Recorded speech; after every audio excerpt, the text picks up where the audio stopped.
Entertaining and intriguing talk anywhere. This is your sound. This is the sound of Universal Broadcasting Network at UPNradio.com. Welcome to the National Safe Child Show, addressing the health, safety, and welfare of all children nationwide, because it shouldn't hurt to be a child. Here is your host, Tammy Stefano. That's right,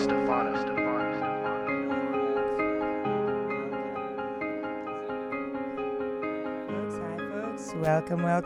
I hear myself now.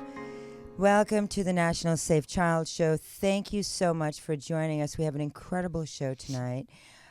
First, I want to wish everybody a very happy, very safe, and exciting, colorful, filled with fireworks 4th of July. 4th of July, independence in the U.S. Oftentimes, as the audience very well knows, our focus is primarily the safety of children. And we've deviated off occasionally to touch with some of the top professionals in the nation, to touch on sociopaths, psychopaths, and, get into the brain functions and how trauma touches and affects children and literally rewires them and changes them. We have yet to have a dad come into the studio, and I'm so excited and heartbroken all at the same time. I want to introduce a dad who has a horrific story. He is crying out to all the fathers and mothers because he believes not in father's rights or mother's rights, but parents' rights, and more importantly, the rights of his children and the rights of all children. That's right. Yeah. So without further ado, Christopher, please introduce yourself. You are right there in that, and we want to Gotcha. Go ahead. Well, hello, and thank you for having me. My name is Christopher Dancel, and I'm here to discuss my story and the plight of my children as well. That's right. And your story, why don't we just touch briefly on your background without getting into names and real details? I'd prefer not to. Sure. But if we can just touch on, what do you do? What is your profession? My former profession is I was a federal police officer in explosives K-9.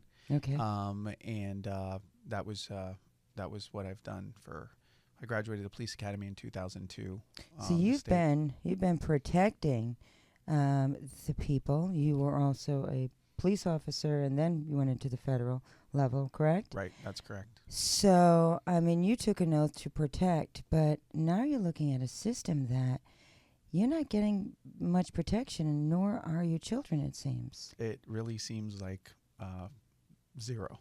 You're getting the short end of the stick. Yeah, and I didn't think it was possible. Yeah, on top of everything else, folks, you should know, well, we're going to get into it, but you're not a federal police officer anymore, and we'll leave it at that and tell them in a little bit. Right. Why you're not. Okay.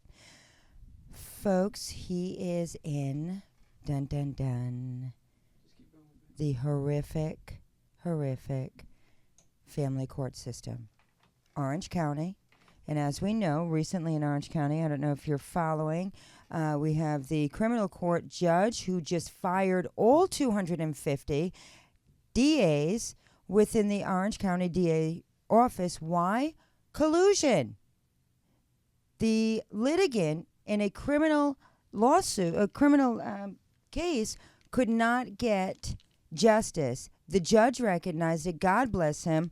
I have posted about him because I'm always looking not only to point the finger at the bad guys, but certainly to raise up as a model the good judges, the good attorneys, the good law enforcement officers, not the bullies, the good ones. Right. Your judge, if I said, give me a yes or no answer, do you think that she's a good judge? What would your answer be? I would say I would take the fifth on that. Oh, I don't take the fifth on anything as of yet, folks. I would say from the transcripts that I've read, she's not only a bad judge, she doesn't follow the law. She is very biased. She is extremely partial to one party in his case, and obviously he's sitting here in the studio because it's not him. He has two beautiful little girls, and you have a website, Right. and I want you to tell the folks right now, and we're going to post it. I'm not even on right now, but please, Sure. and spell it out for the Okay. folks, okay? I have a website for my daughters. It's bringmygirlshome.com. So that's www.bring, B-R-I-N-G, my, M-Y, girlshome, girlshome.com. Excellent. Bring my girls home. You say bring my girls home. Do they live in the neighborhood? Do they live in the county you're in? Your case is in Orange County, California, right? Right, that's correct. Okay. And are you girls living in Los Angeles County? No, they were taken to England by their mother, which is a British citizen. So let me understand this. How long were you married? We're still married. You're still married. Yeah. Did you file for a divorce, or did she file? I filed for divorce in 2013. Why don't we get into why you are the petitioner in this case and you filed for divorce? Well, let me just start with, when we first got together, it was love at first sight. You and I your mean, wife. Yes, that's correct. I mean, just immediately I knew it was it. That was it. That She was the literally, one. I told the friend that introduced us, I said, if I ever was to meet her, get together with her, I would marry her and have kids. No joke, right then. Wow. Wow, that is fate, folks. Yeah. And now it's fatal. That's correct. It went from fate to fatal. Go ahead. So everything was fine until 2012, approximately 2012, the beginning of 2012. And then my life changed and my daughter's life changed as we knew it. How long were you married? From that time, it was 5 years. You were married for 5 years. Love of your life from the moment you laid eyes on her. Yes. Beautiful from head to toe. Personality. You're having children. This woman is going to bear your children. That's it. And you went for it. Yep. I sure And did. she fell for you. That's correct. And life was grand for 5 years. Right. And then everything changed as far as my wife was diagnosed during that time with severe depression previously as a young child, and then just recently diagnosed in 2012 or thereabouts with bipolar disorder. Bipolar disorder. Yeah. So and that's when it really everything I mean, it was like a switch, like literally A light somebody switch. switched a switch and it just changed just like that. Give us an episodic type of description of, normal day. The wife is home. You're working. Up until I needed to leave my agency because of this, but just to give you some of the some of the just examples. a day, just a day with the girls. How old are your girls? My girls are 6 and 7. Well, actually, my 7-year-old just turned 8. I missed her birthday, but such a common scenario with parents that are separated from their children. Yeah, and so my wife would, as far as her depression, she would stay in bed all day. So I would take the girls, we'd go outside in our front yard, drive their go-karts and, squirt gun fights. And you were holding the fort. Right. You were bringing home the bacon. You were holding the fort with the girls. And were you resentful of your wife at that time? Did you still love her? Oh, yeah, totally. Unconditionally at that time. And then the thoughts of suicide began. And how do you know? Because my wife told me, and she actually went to the hospital the first time in 2012 to seek medical attention for ideations or thoughts of suicide. Okay. And then just kind of jump forward. Then, it escalated, and then we went to the second time where this was actually, I felt a cry for help where she cut her wrist superficially. Mm-hmm. And that time we went down to the medical facility and they took her in and she stayed in the hospital there. I don't remember how long, but it's longer than a week. So then that's when she was diagnosed. And then the third time, it actually was gradual. And the third time was actually a real attempted suicide where I had to call 911 and have them respond. And she was placed on a mental hold at that time involuntarily. Okay. During this time, had you filed for divorce? I waited till 2013. So you didn't file during this time. Did you file for divorce at that time? In 2012? No, I didn't at that time. But I did get domestic violence restraining order. Why? Because my wife, she started getting more aggressive during this time, especially when she would drink. She started taking prescription drugs that weren't issued to her. So she was gaining illegal prescriptive drugs. Right. And did you know about it? Yeah, when I found out after the fact, right. But I mean, did I know that she was actually getting them and taking them? Not at that time. Right. So after the fact, later. Yeah, right. So. Right. Okay. And a 5150, for those folks that are listening that don't know, what is a 5150? That's when you're either a harm to yourself or others. And that's when you're placed on an involuntary hold. So you have no choice in the matter. Psychiatric hold. That's correct. To make sure that you're actually, these ideations of suicide have passed. It was a momentary thought. You're not going to harm yourself and you're not going to harm anybody else. So they put you on this hold where 51, meaning they have 51 shares, so to speak, and they have they hold the precedent to make the decisions, and they decide to hold you. 5150. Yeah.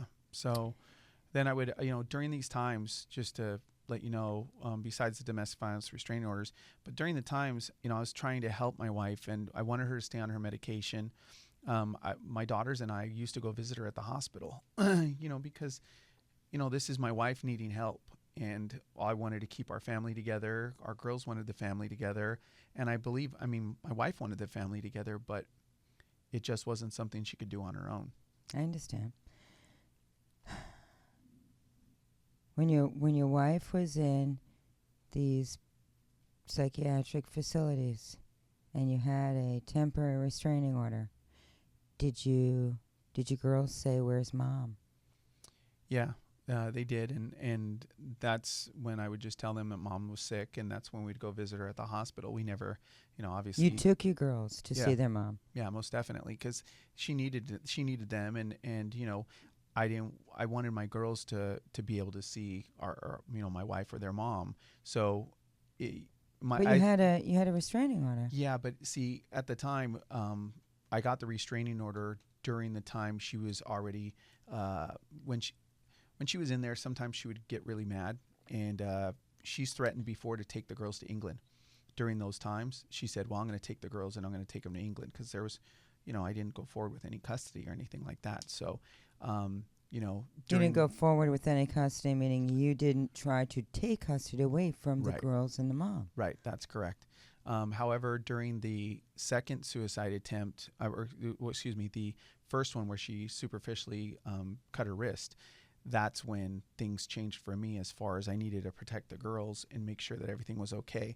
So then my wife agreed to sign over full custody to the kids temporarily, so 5 months, and we would then evaluate how things were going, because I needed to put something in place to make sure that, if she went off in one of these moods, the girls just didn't disappear. What would a mood be like? Like, we're going to role play right now. Yeah. Chris, you bastard, what did I do, honey? I mean, what would happen? Did she ever hit you? Yeah, she's punched me. She's hit me with the telephone cord. She's threatened to kill me. Why? Like, what would you do? It literally, it could be the smallest thing, whether, I'm trying to think of one of the things.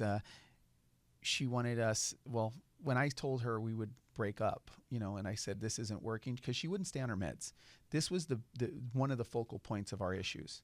Okay, so wait a minute. Just so that there's clarification for that. That's okay.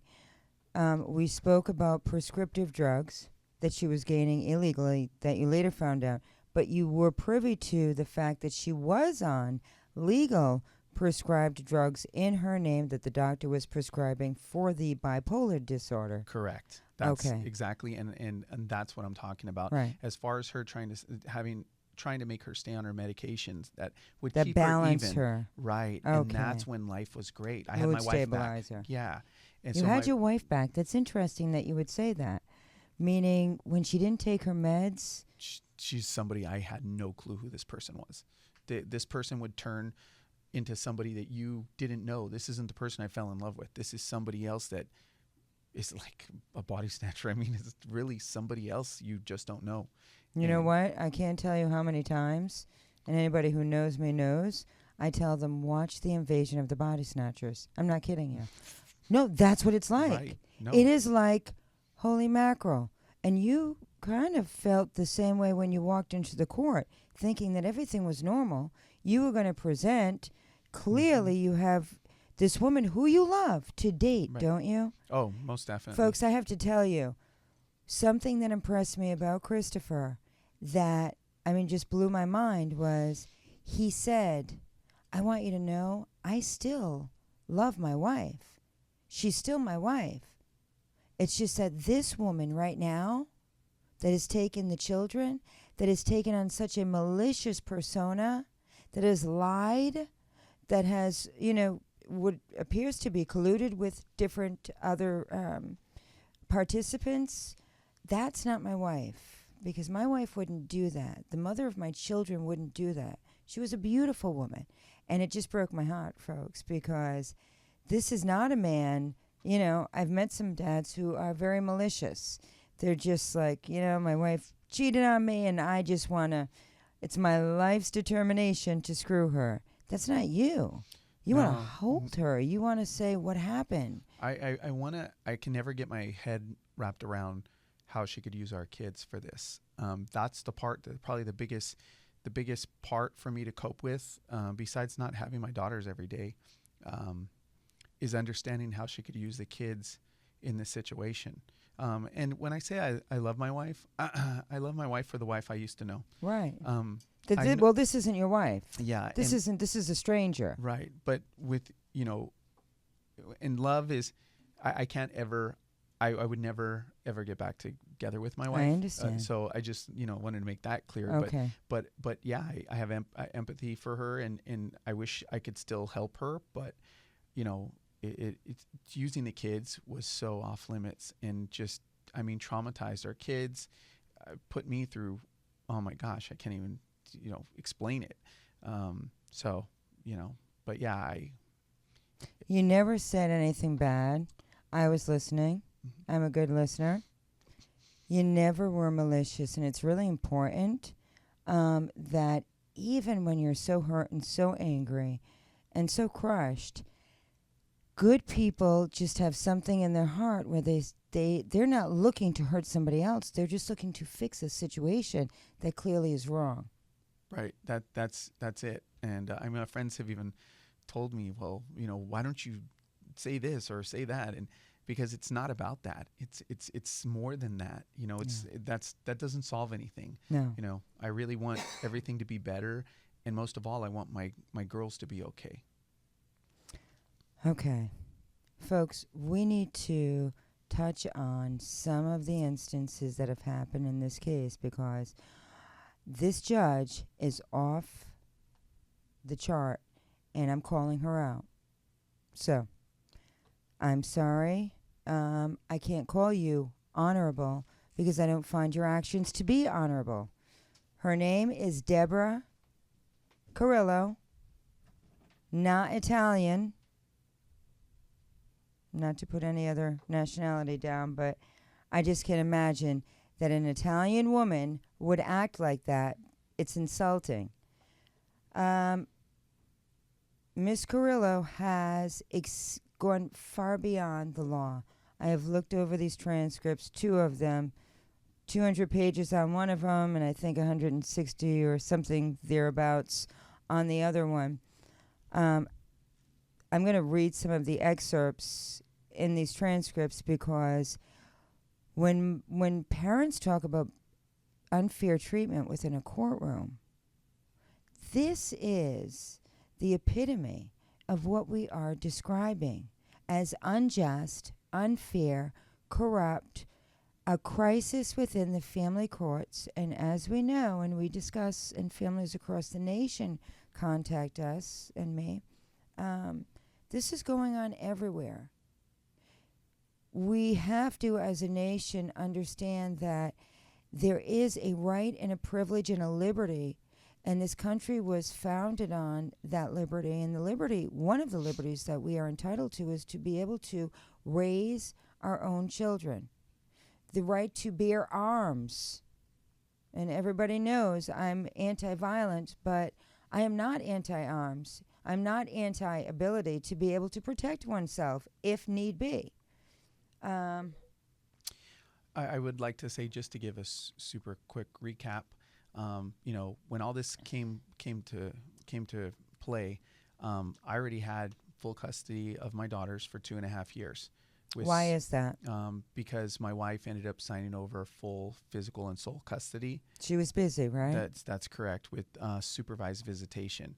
Child Protective Services was involved, put me on a safety plan for a year, saying that I had to keep my kids safe, and it had specifics as far as what I needed to do, such as the restraining orders and so on and so forth.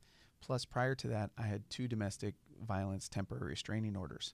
So, and I videotaped and tape recorded almost every, well, not almost every, but a lot of the, interactions when my wife would go off on one of these rants, or the alcohol abuse, when she would get so drunk. And I would either audio tape or videotape even the domestic violence. Why did you, somebody might think, wait a minute, why did you videotape and audio tape that? Because when my wife would come back to normal, then I would play them for her. And I would say, I wanted to always try and rationalize, with an irrational person, when she came back, that's pretty intense. Well, that's the only way to show her. How else can you do it? You can, her ideas of what she thought took place were totally different, and you can't lie when it came to video and audio. You couldn't. So there was no way for her to refute it. That's thank you for. I got a little nervous for a minute, folks. Wait a minute. He's audio taping and videotaping. But I understand now. When people have addictions, drug addictions, prescriptive drugs especially, they're so bad. More people die from prescriptive drugs than illegal drugs. I don't know if you know that. No, I didn't. Yeah, that's the research. So, especially when you combine having a bipolar disorder, which already is you can be a prisoner if there's no balance. You don't have ability to maintain, you don't have control of your behaviors, of your moods. Mm-hmm. And as much as you almost hate yourself for not having control, you just flare up. I mean, that's what they do. Right. And she wrote that in emails to me or conversations we had. She stated in one where, I can feel them coming on, and she knew when it was starting to happen. Wow. Yeah, it was. And that's why I thought, with these recordings, when the time passed, my daughters and I used to lock ourselves in the bedroom. No joke. I have video of it.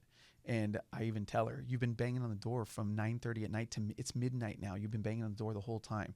Oh my God. Yeah. So I would then show her later and say, look, do you not I just needed her to stay on this medication, right, or something that she would keep her even, because then that's my wife back, and the mother of my daughters, and my daughters needed that too. So whatever it took, I could, I would take. Oh my God. Folks, he really needs help. You were told to give up your firearms, correct?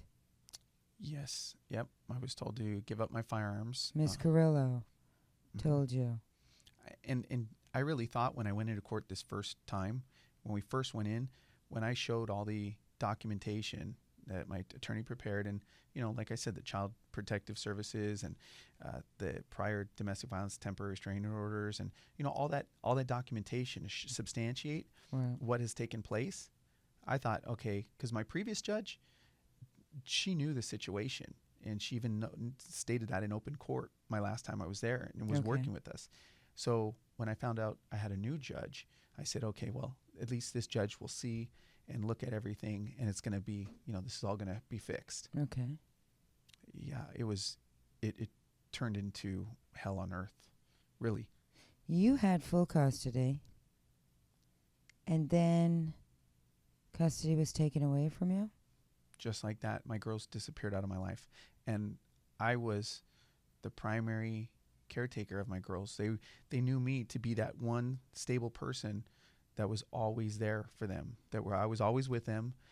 After I left my law enforcement job due to my wife being in and out of the hospital, it was really one of those things where in explosives canine, you can't call up and say, hey, No. I can't show up to this call today. Right. I have friends. I have canine friends, friends who have raised their canine dogs. And so, it was, then I became a full-time dad. So my girls, like on Friday nights, we had Shark Night. We'd watch the shark show with the inventions. yes. So I wanted a routine for my girls, so they knew there was always something, that they could count on. That so we always had that bonding time, where we knew every Friday we have this, and every Sunday we had family movie night, which was awesome. Every Sunday night, after they took their bath and got ready for the next day for school, we'd sit in the bedroom and I'd make either chocolate shakes or chocolate chip cookies. And each one of us would take a turn every week to watch a family movie. So whatever it was, my week this time, my other daughter's her turn, the next one, and we just do that every Sunday and every Friday. Those are things that they could always count on that was going to take place. So, Folks, I saw something that was just remarkable. So, New Year's Eve, you were out with the guys, out with your friends, out, Times Square. Where were you? No, I had the best New Year's Eve ever. That's what he said. I had the best New Year's Eve ever. And where were you? I was at home with my girls.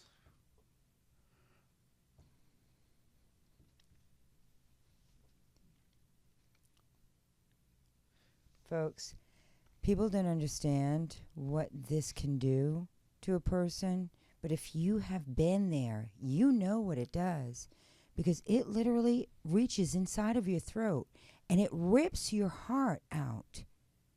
And when your children are taken, there is a piece that is gone from you. It's an organ that's gone. Sorry about that. No. So, we were waiting for the ball to drop. Yes. And my girls are, in their pajamas, and we all have matching bear slippers from SeaWorld. So we were just joking around, and as soon as the ball dropped, I had this we videotaped opening up. My girls have never drank soda. So I got Martinelli's apple and grape, like the sort of champagne stuff. Sure, they had the natural champagne. Yeah, they never had it before. So I was like, okay, this is what we're gonna do, and it makes the pop, and it was like, so we videotaped a message to friends, put it on Facebook, and we said, this is the Dancels. We're wishing you Happy New Year's, and it was me and my girls, and it was just so awesome. And then after that, I videotaped. We had a dance-a-thon. Where was the mom? She was gone. I don't know where. She didn't call for once she left the house on December 29th. Didn't hear from her. She didn't call the girls. Happy New Year's. It's mom. My girls have their own cell phones. In fact, I put cell phones in place, like 3 years prior to that, because so they could always have access. Right. So I didn't have to have that communication with her when I was trying to end it. so she could call them directly on their cell phones, or she could FaceTime with them on their iPhones. So I And didn't she have just to be involved. didn't. No. And I even pleaded with her. I put 2 Facebook postings up during the time she was gone. And I made it very clear that I didn't want to have any conversations with her or, anything like that. Just please call the girls because they need the mom. They need a mom.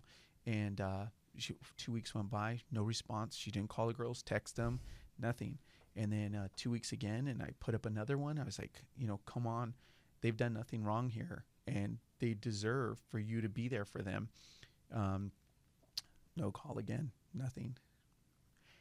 And then the thing that started this off was the 3rd Facebook posting, because I had no way to get a hold of her. And, I've never sought my wife out when I've ended it. In fact, this time I actually told her to leave the home because it was so out of control. And I tape recorded that conversation too. And she even said that day, she said, "You'll take me back. You always do." And I said, "Not this time." And she said, "You won't say that when I have the kids." And I recorded all that. And she left and didn't hear from her. And then she wasn't playing. Oh, no, she wasn't. And then that 3rd Facebook posting, I said I was going to move. I said, "Look, financially, this is a drain on me. And, I haven't heard from you. You don't want to be part of the family, obviously. You're not keeping in touch with the girls. So I'm going to move to," and I even told her, Seattle, Washington. I was stationed there with the federal government. And literally 2 days later, this is when it all started. And I was served with a domestic violence temporary restraining order. You were served. I was. And I was like, "Are you kidding me?" By one of her male friends, personally served me. And I looked through it and I was like, what? I thought it was, I just couldn't believe it. And when I looked at the order, I was like, well, my judge would never sign this. She knows the situation. I've been in front of her many times. She wouldn't approve. Well, she would have signed it if there was evidence. Right. But right. I mean, yeah. So any judge that's a good judge, even if things look good in 1 minute, right. if they change, they should do. It's not a. Yeah, I should have clarified that. Yeah. But so, at the very least, remember, my wife's been gone out of the house for now over a month. So there's no exigency. There's no, if she's claiming domestic violence, which she's had all these times. If there was ever any domestic violence, which there never was, only on her part, then this would have been brought up at some point. She never brought it up. Never. Not in all these times we went in front of the court. Not in all the times she was left alone. I mean, it was just so you could see that. It was so perfectly timed. Oh, my gosh. It was to the date. Literally 2 days after I told her I was going to move. Literally 2 days. Look at, folks, this gentleman carries these, and anybody who's in family court knows you are schlepping along. Get a roller because you're going to need it, because the hell that you go through within the family court process when there is danger. I'm not talking about the cases where dad and mom have irreconcilable differences and they're not seeing eye to eye and they're going in different paths in their life. I'm talking about allegations of abuse one parent makes against the other. The binders are the result. There is nothing else. There's no way around it. A police officer, a federal officer. Not that that's so impressive in this day and age to a lot of people because they're pissed off at a lot of police officers. Right. A lot of police I mean, I have a make lot mistakes. of colleagues that are like, what's going on? And a lot of police officers bully. Mm-hmm. And the sad part is, it's like anything else. You get targeted and you get pegged, and there's this stereotypical belief that you're one of them. But in Right. your case, you have an abundance, folks, and I've seen it, an abundance of evidence to show that you are the victim. Yeah, there was no way that I wasn't going to make sure that I didn't have documentation to where it comes down to, because let's face facts. The facts are that women are usually abused by men. That's true. It is what it is. Yeah. I mean, it's statistics. However, there's a large percentage of men that deal exactly with what I'm dealt with that just don't report it because we just choose not to. Well, there's lots of reasons. There's also, a macho type of reason. I mean, You're going to call the police, especially being a law enforcement officer. And how is your brothers going to, how are the brothers going to look at you? Come on, buddy. Yeah, and you get treated different. You really do. Absolutely, you get treated Because differently. I've been to the calls. In fact, and my wife got so accustomed to this, and there's a video of this as well. Our audio, where I tell my wife one time she punches me, and I drive out. I leave the house with my girls, and I call her and tell her, from now on, you're staying in the guest room. I said, I'm not going to put up with you hitting me, punching me, scratching me, throwing things at me anymore. And I said, from now on, you stay in the guest room. And she, you know what she said? She said, call the effing police. Throw me in jail. Go ahead. Throw me in jail. And starts taunting me. And I have this recorded. That point is when there's nothing you can do. And I'm not going to have my wife arrested in front of my kids either. Right. That's, so. Yeah. Your wife was on the stand once, and she became very emotional, right? Yeah. It was tough. For both of you. Most definitely. Where were your girls during all of this? I have no clue. The last time I saw my girls was February 18th, and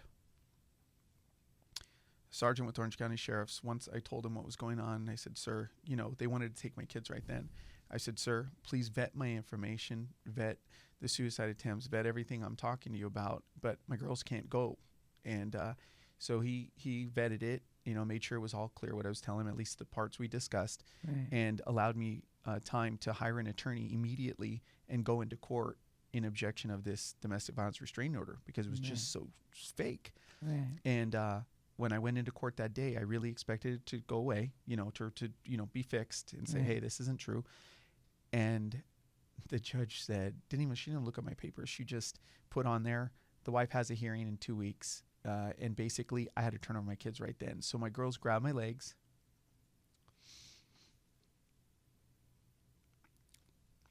You're really close to your girls. They looked up to you because mom was unstable.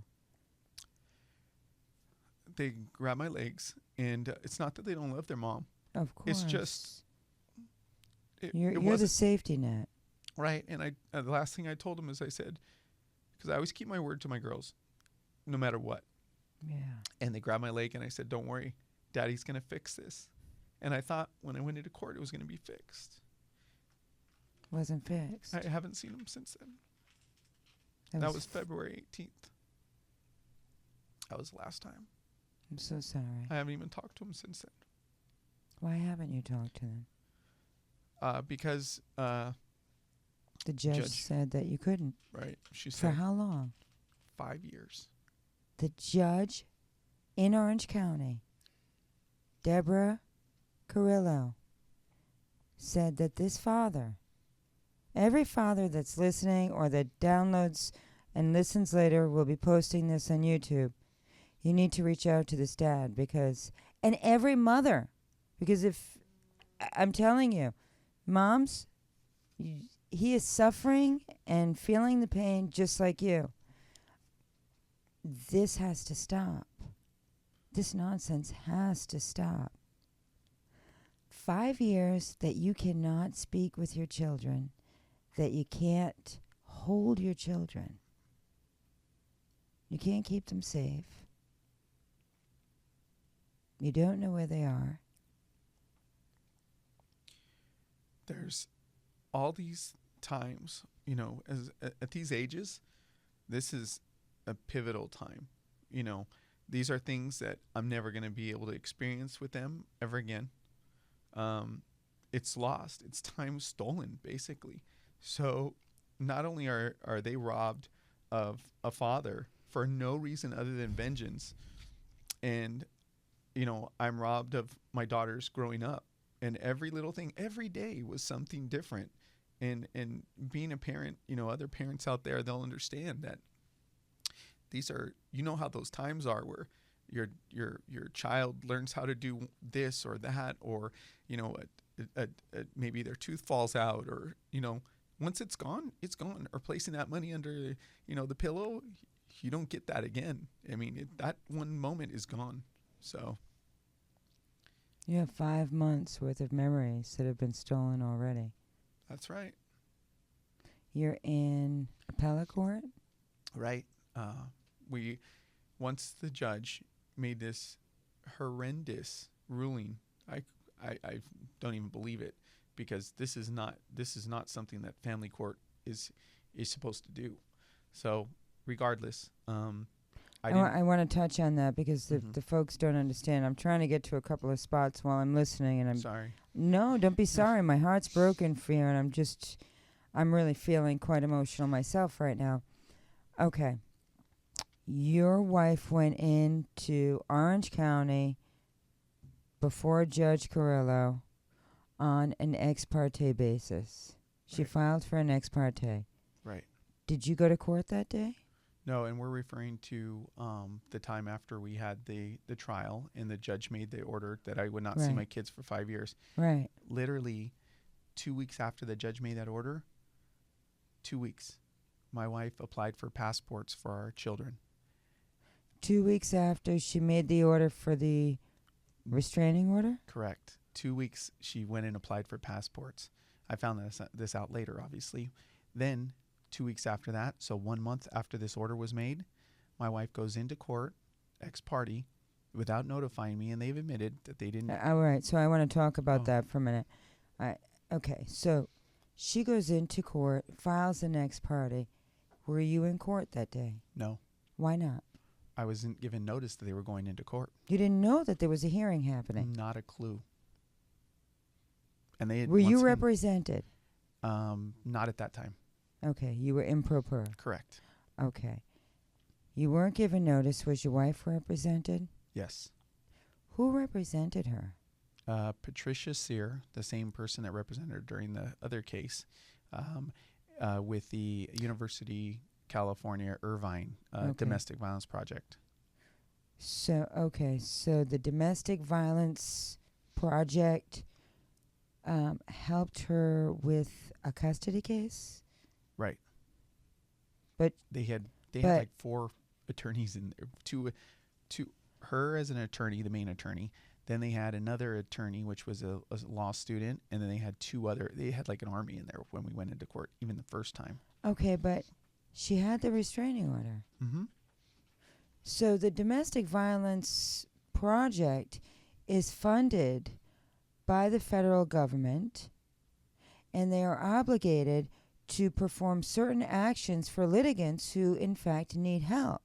Right. Those actions do not go beyond, and certainly do not allow, my tax dollars are not allowed to be used to fund the DV program when they are going in under a custody battle, when they already have. They've gotten the domestic violence restraining order. Well, you're going to be surprised in a little while. Okay. Go ahead. So they went in, they admitted, this isn't like me saying I didn't know. They admitted that they didn't tell me. Wait a minute. They admitted to the judge. They admitted to the judge that they did not give me notice that they were coming in on ex parte. When did they do this? Obviously, it was after. At the time they were in there to request this order. Okay. And the order was requesting that my wife be allowed to move out of the country, Okay. back to England, where she's a citizen, with our children, to move back With there your children. with the girls. So she filed an ex parte. Had you contacted her? No, Violated your DV restraining order? no, You didn't have a friend contact her? no. What was the imminent danger that you are obligated to deliver to the court when you're filing for an ex parte? What was that imminent danger? Do you know? Yeah, what she stated was, and I have copies of this documentation. Oh, yeah. I was, as a diary, I was leaving an electronic diary on my Facebook every day, leaving messages for my girls who aren't old enough to get on Facebook. They don't even know Okay. how to. But I also have a privacy setting to family. So I only have family set to my privacy. Okay. So every day I would leave a message, girls, daddy's fighting for you, or I'm handling it, or whatever the case may be. You know, I'm not going to give up. You. Yeah, all of that. You know, I missed you today. Today was, you know, this happened. I talked to her about their dogs. You know, whatever the case may be. But I every day, had Shark Night and missed you girls. right. That's in fact I left one of those. So she stated in her documents one of her sisters, who I thought was a friend because she actually came down one time when my wife was in the mental hospital, flew down to help you and helped while I was having to go to work. So she was still a friend on my Facebook under family. Did she testify on your behalf? No, that's a different sister. But one of her sisters did testify on my behalf, the one that lived with us for 3 months. So she saw what was happening. Oh my gosh, yeah. Now, I was so thankful. This is your wife's sister. Right. She testifies for you. That's right. And I didn't even really get along with her prior to that because I didn't know what my wife was telling her every time we had, you know, I had her out of the house or whatever the case may be. So there was one-sided situation. But when my sister-in-law lived with us from August to October of 2014, it's kind of sad, but I was relieved that she actually got to see what took place on a daily basis. And when she found out what my wife did with this fake domestic violence, she actually said, "Christopher, I'm so sorry. I'll help you with whatever you need." And I couldn't believe it. And she actually testified against her own sister and severed the relationship with her sister because she cared about the girls so much and knew that it was wrong. She knew that the girls were in danger. Yeah. If you weren't there picking up the pieces, when you're under the influence, you're under the influence. Folks, I want to know how Orange County got away with this. This is something that really needs to be published in the newspaper. Hopefully, we're going to help Christopher get that very thing done, because with Orange County right now, and everything that's happening with them, they certainly don't need more, but it certainly is, you know, strike when the iron's hot. And the iron's hot in OC. And nobody's been helping you. No.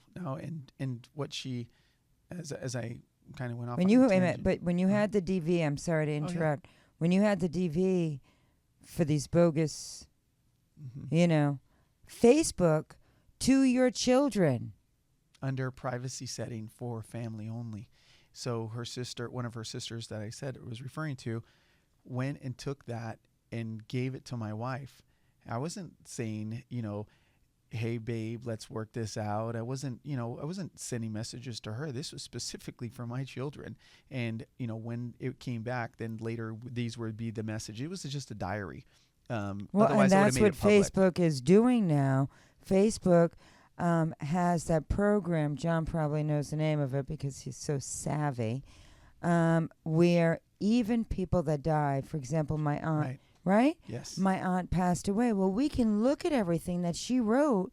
Always, it's like a memorial. Right. To me, it's much better than a stone. I mean, you get to see what they're thinking, feel what they're thinking, see.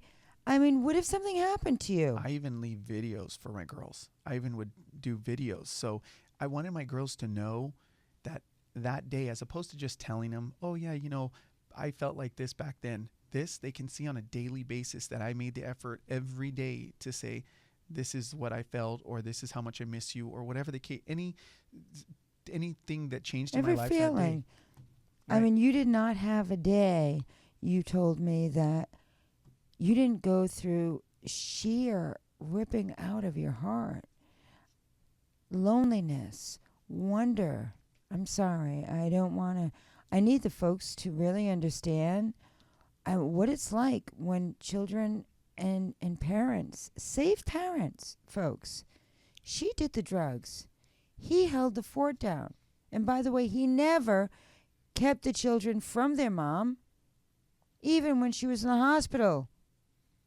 This isn't a dad who was alienating. On the contrary, this is a dad who's been duped, screwed over by a system that has failures that cannot, I don't think, be repaired at this point. CPS even stuck up for you. Right. In fact, we subpoenaed the CPS worker, which is a senior social worker, to testify in court. Did she come? No, the judge said she wouldn't allow her. What else did the judge say that she wouldn't allow? The judge wouldn't allow my housekeeper. Why? Your housekeeper didn't come when the girls were there. My housekeeper was there all the time. I mean, All the time? Yeah. Did she know the a lot. girls? Most definitely. She even, not only did she just be our housekeeper, but she would also Like a babysit. nanny? Yeah. She was so kind when of we'd your go out- housekeeper slash nanny. Right. She helped you keep the fort when your wife was off doing whatever she was And doing. even when my wife was there. Even when your she wife saw was there. She saw me. So your wife knew cooking. her? Oh, most definitely. Yeah. She had personal knowledge of both of us. She would be in the house when my wife, either way, she would see my wife there and on her moods and see her with the rants, with the drinking, all of it. So she knew exactly what took place, just like my sister-in-law. And the judge said, no, I don't need to hear. And I'm paraphrasing. We have the transcripts. Right. But she said, I don't need to hear any more about, what took place in the house. She even admits how involved I am as a father. The judge admits this. It's just, but so she said no to my housekeeper. She said no to my wife's friend who was going to testify, who actually provided. You were in a trial, weren't you? Yeah, it was a 3-day trial. A 3-day trial? Mm-hmm. And I had my own domestic violence order against my wife at the time. First? Yeah, no, hers was first, mine was second. I had prior domestic violence restrainer, temporary You were the restrainers. first one to ever file for a Yes. DV order. Yes, You filed it twice. right, You needed to protect yourself and your girls. right. Even with that, when I was reading through the transcripts, the judge actually accused you and said, you had restraining order, yet you let the kids see their mother. Right.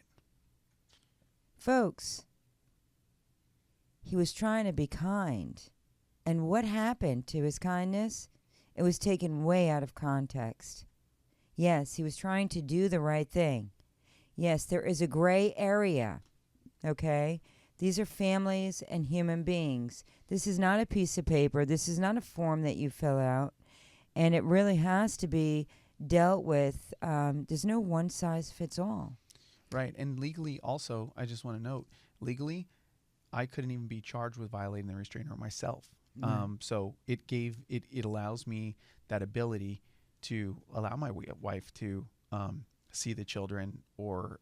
But they used that against you. Yeah, she used a lot against me. The judge. Mm-hmm. The judge, it seems to be, and I'm not done reading because there's a lot to read, used more against Dad than your ex-wife did. That's correct. And it seemed like she took over a position of being the quasi-wife kind of situation. Like she was the prosecutor. Right. I mean, really, it's in black and white. So I can't say something that didn't take place. Not only prosecutor, but would it be fair to say that she took on a quasi type of investigator role? That I would say 110%. Why is that? There was one night where my wife took ecstasy. In fact, that person was going to testify, and it was her friend. That person was going to testify, meaning what? That he provided ecstasy to my wife, which was her friend, with his girlfriend, and they drank. He disclosed later to you when he felt bad. Right. Later that night. Right. And my wife got so drunk. Anyway, my wife got so drunk that we had to pull over and for her to get sick. I drop off her friends. We start going home. We have to stop and get gas in Fullerton. Pull over the gas station. I'm arguing with my wife about her and her alcohol again. And what does she do? She turns on the car after I finish pumping the gas and drives away and leaves me in Fullerton. Oh, my God. Just leaves. And she's drunk. Drunk. And so I start calling her phone, trying to get her to pick up. She's picking up the phone, hanging up on me. So I'm like, well, what do I do? I called a cab. Cab came and picked me up. I didn't want to have my wife arrested, just like the domestic violence cases. I didn't want her thrown in jails, So there's a fine line. Some people wouldn't agree with what you did. I know it was a bad decision on my part, and I know that. But it's hard when you're in it to make those decisions Because it's your wife. Yeah, and personally involved. So, yes, did I know as a police officer? Later, I'm reprimanded for that by the judge. Well, and it might be the only thing that the judge did right in your whole case, it seems, is really, admonish you for doing that because, I mean, there's a 2-year-old this weekend, yesterday, that lost her mom because of a drunk driver just hitting the car, mom just coming back from a friend. So, it's 6 of one, half dozen of the other. But the point being in this case, and I think that the reason why you're bringing this up is because you were not looking to hurt your wife. No. You weren't looking to blame her. You weren't looking to create a record so that you can then use it against her to show what a screwed up, bad mom she is. No, I could have arrested her multiple times. Even with these recordings, it even says. But so she drives home, and the judge brings up in court because we're talking about this incident, and she said to me, in court, starts questioning me, and she looks at me, and I'm going to paraphrase, but she says, well, haven't you been arrested multiple times for driving under the influence? The judge said this to you. To me. Because she was looking at the evidence that your wife had given? No, my wife didn't provide any evidence as far as me driving under the influence or anything of that nature. Wait a minute. When were you arrested for driving under the influence? This was 25 years ago. Wait a minute. 25 years ago? Yeah. You were arrested, and your ex-wife did not let the court know? No. How did the court know? Well, I would feel it was pretty fair odds to speculate that the judge looked in the court record because there was only way to look at it. I mean, wait a minute. Are you saying yet another instance where the judge was taking on this investigator type of role while sitting on the bench? I most definitely, that's what I believe. I mean, like I said, it wasn't brought up by my wife or opposing counsel about anything of this. And I addressed the judge and I said, no, ma'am. I said, that's not correct. And she said, you weren't arrested for driving under the influence? I said, yes, 25 years ago. 25. I never got in trouble again after that. 25. You were 20 years old, 21. You Right. were stupid and, like old. these, all of us at 2021 when you can first drink and it's like, oh my gosh, go. It wasn't acceptable. And the bottom line is, I learned my lesson. I knew I shouldn't have. And never did it again. No, never. Never did it again. Nope. Are your parents still around? No, I was adopted and my Gotcha. father passed away. And I'm sorry. I didn't ask that before, and I apologize. No, that's okay. All right. I want to go through a couple of quick pieces. Oh, God. Yeah.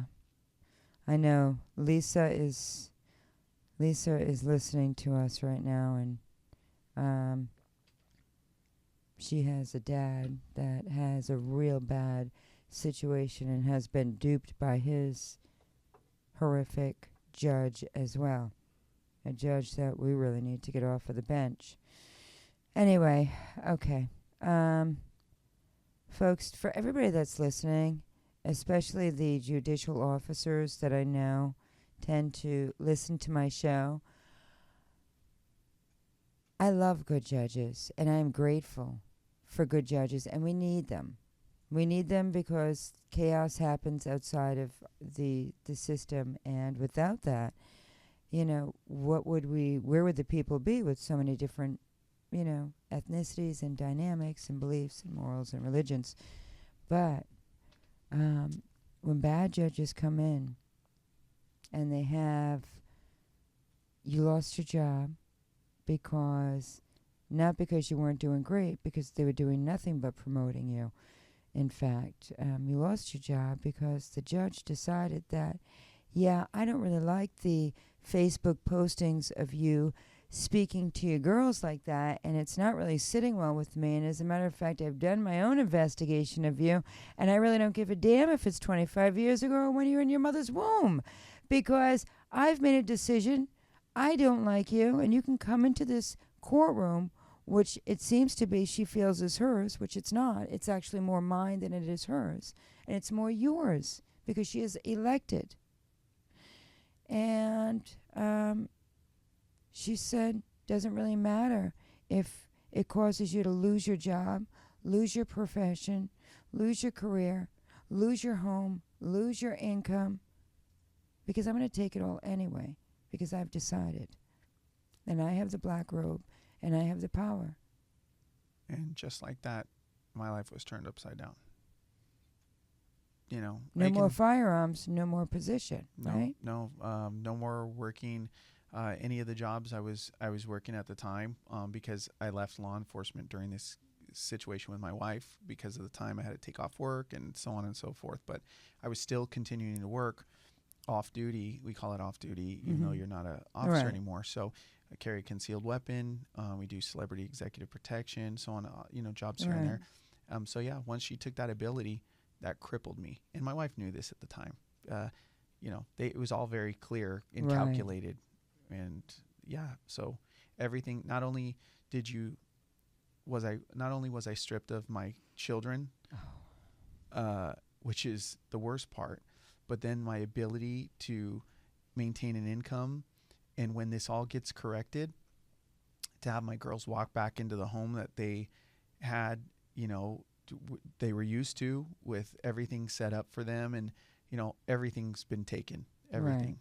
So they had their rooms, they had their toys, their playroom, their backyard, their dogs, their dad. They had their dad. I mean, everything else can be bought, but not you, Dad. They can't replace you. Nothing can replace you. So what are we doing? You filed an appeal. Right. So I filed the appeal, which, thank God, I found a great attorney. Appellate cases are not cheap to hire attorneys. It was unreal. You lost your job, but they didn't grant you a fee waiver. No. I had a... Lisa that's listening knows very well about that, because they really just almost grant fee waivers to those who they want to.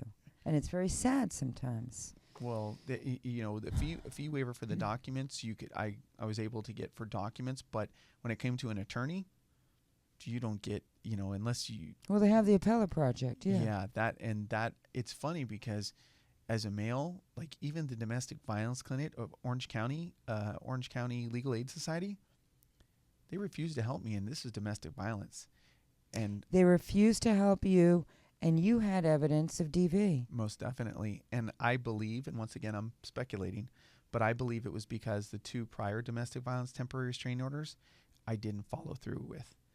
And I really did become that person that when I would respond to a call for domestic violence, and I would drive away and say, gosh, why doesn't this person go forward and finalize this?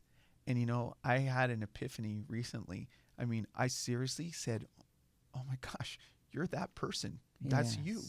I couldn't believe that I actually became that person that wouldn't follow through. But nevertheless, yeah, Orange County Legal Aid Society. That's big. They're just...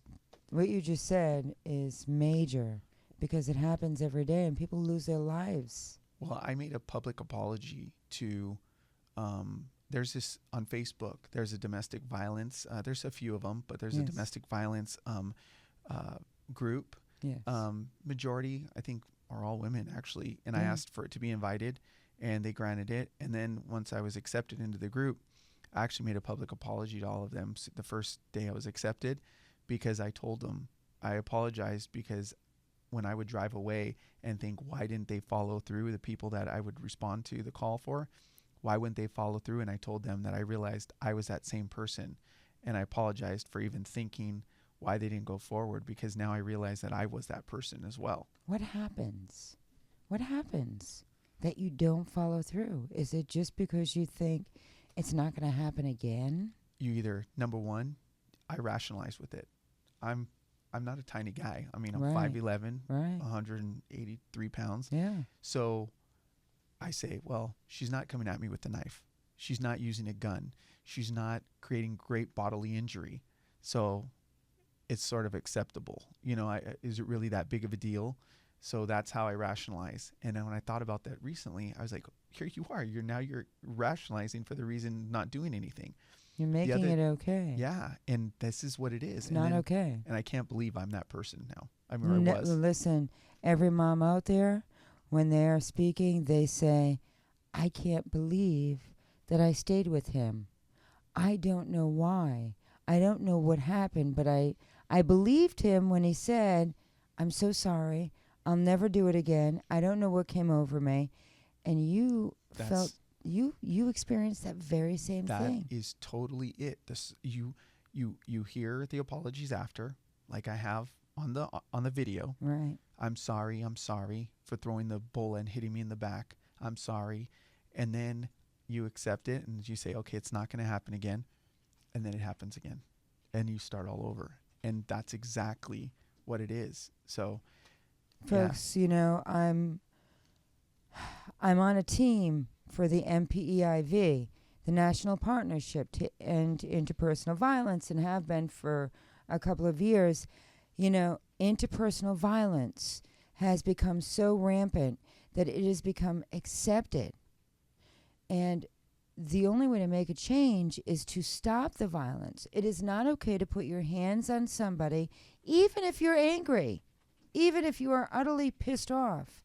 It is not okay.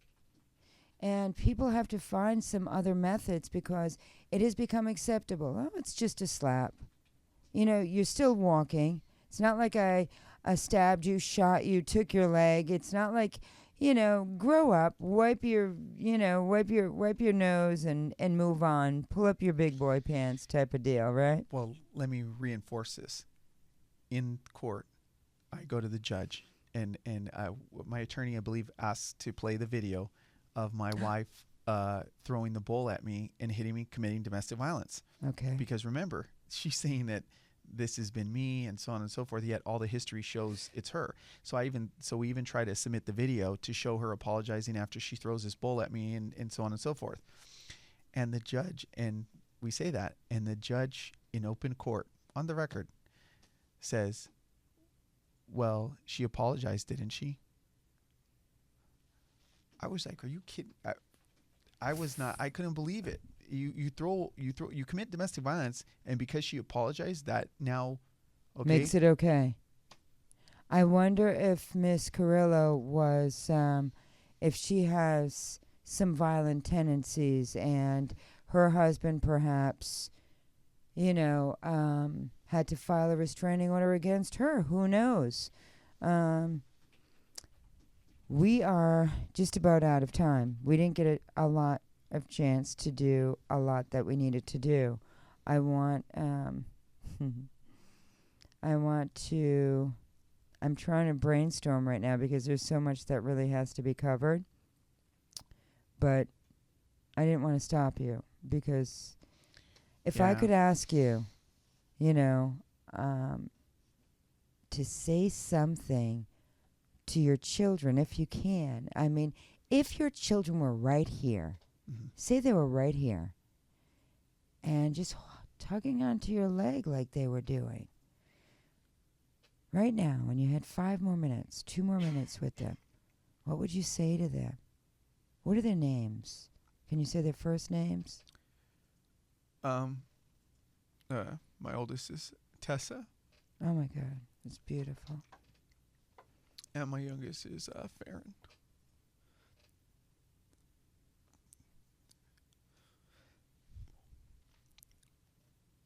They're looking in your eyes, and you're looking in their beautiful eyes. I'm sorry. There's so much I would want to say, but the way this is all transpired, you know, I don't even feel comfortable even saying what I would like to say if they were here, because I don't know if the next move is to say, oh, well, now he's trying to send messages to his kids, and then now what? And then that's something that they're going to hold me in contempt of. Use against you. So, you know, there's so many things. You love your children, right? Oh. I can say Daddy loves you. And you miss them. Do you miss your children? More than anything. I've started going on these like things where I'm getting tattoos now. I have a big piece on. I've never been an ink person. I have my girls' names, here on my wrist. That was it. But I got a big piece on the side, and I'll tell you what it says if you have time. Please. It says, "To my girls, every time I tell you I love you, it's not out of habit or to make conversation. It's to remind you you're the best thing that ever happened to me." And it says, "My girls, my life." And We really love you, and we really honor what you're doing. We have people saying, please have him back. We'd like to invite you back, and maybe to come back just to, we need to show some of your transcripts because it's really telling about how many legal activities have gone on. I don't have any words right now. I'm never without words, folks. I don't have any words. It's just it's an awful thing. We want to please, we are begging the Judicial Commission to please take notice of the systemic failures that are happening within the family court system right now, of the civil liberties of a parent's abilities being severed simply because somebody doesn't like him. It's not justifiable. And you have one spectrum that is so just so vicious, and then you have the other side that has the pedophiles, the pedophile who raped his child and got convicted of it, and 2 days later they were taking him back to the courthouse in shackles to start freaking reunification with the child that he raped. And you've got a dad here who he's just torn apart. He's torn my heart apart. I know he's torn John's heart. John hasn't looked up too many times, but I know John's eyes have watered. I know John. I know his eyes have watered. Folks, we need to gather together as a community, a society, a people, and stop this, because it is wrong on so many levels, and it's having severe consequences on our communities and our mindsets of people and children, and anger, and children being angry and violent. Well, that's coming from somewhere. right. It's not just this day and age. It's not the ozone, or it's not the hormones. Pardon me. This is the separation and the anger and the hurt, and just, it's got to stop. Yeah, and I thank for everyone for their support. But anyone who has suffered from any type of domestic violence, I'm that person who actually responded to those calls, and I became one of those people that was in denial. And all I can say to you is, based on my experience now on both sides, you should definitely not make excuses and do something about it and get the help. That doesn't mean it's all just jail time and you're trying to punish that person, but the person needs help, and it's a lack of control. There's many reasons as to it, but either way, you need to make sure that you're not in denial. And I wish I would have realized that sooner. So, Christopher, we're so honored to have you here. We're so honored that you took the time, that you were willing to share your story. I know it wasn't easy for you. I know this journey that life has, this path that life has put you on for some reason, is not easy, but I'm hopeful that you have been chosen, like many other victims, to, after this, really put the word out like you just did. Really snap your fingers and have people wake up and say, don't do it. right. And that you become, at least an advocate wherever you are, that you wake people up to it can happen to the very best of us. Right. And this isn't a gender-based issue. Thank you. And this is why Christopher's here. He's not into father's rights. No. You're not into mother's rights. No. You're into parents' rights. You said parents. Yeah. You never kept your kids from their mom. No. You just kept your kids safe. That was it. Every There's a child difference. deserves their both parents. Yeah. So yeah, no, it's not a mother's rights thing or a father's rights thing. In fact, when I had a ride, it was a parents' rights. Yeah. Because it's about the kids. It's about the kids. I'm about children's rights. UBN Radio is about children's rights. Christopher is about children's rights. Christopher, we're going to use this. We're going to use clips of this. Do we have your permission? I want to separate some of it Of now that I've course. seen. Thank you. Of course. I appreciate it. Can you come back? Most definitely. This is my mission. So as many people as I can get this out to, my website for my girls website, not my One website. more time. Let's say the website. www.bringmygirlshome.com. www.bringmygirlshome.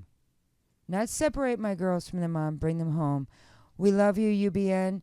Lisa, we love you. And Lisa said her heart is so broken right now. So, Thank you. folks, let's keep the fight going, the good fight. Judicial Commission, I plan on sending you portions of this, and hopefully you will get involved.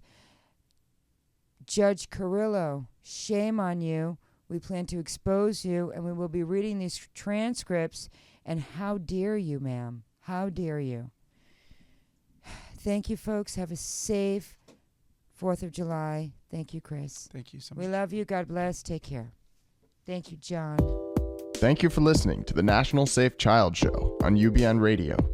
For past episodes, visit the archives on ubnradio.com. And for more information, go to nationalsafechildcoalition.com. The views and opinions expressed in these radio programs are those of the individual hosts and do not reflect the official policy or position of Universal Now that Broadcasting. you've found UBN Radio and discovered our quality talk shows, it's time to spread the word to friends, family, and the universe. 24 hours of music and talk. Radio without limits. That's why people keep coming back for more. That's UBN Radio.